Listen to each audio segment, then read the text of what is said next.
కీర్తనలు 1వ అధ్యాయం. దుష్టుల ఆలోచన చేప నడవక, పాపల మార్గమున నిలువక, అపహాసకులు కూర్చున్న చోటున కూర్చునక, ధర్మశాస్త్రాన్ని ఆనందించుచు దీవారాత్యం దాన్ని ధ్యానించు వాడనుడు. తన నీటి కాలువలో నాటబడినదై ఆకు వాడక తన కాలమందు ఫలించు చెట్టు వలె నుండును. తను చేసేదంతా సఫలమగును. దుష్టులు అలాగుండక కాలు చెదరగొట్టు పొట్టు వలె నుండును.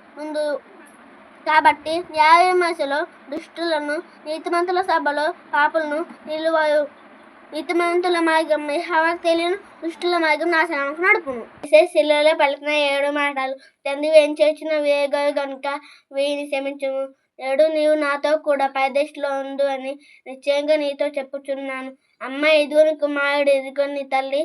నా దేవా, నా దేవా, నన్నెందుకు చేయి విడిచితివి? నేను తప్పికొనుచున్నాను, సమాప్తమైనది. తండ్రి నీ చేతికి నా ఆత్మను అప్పగించుకొనుచున్నాను.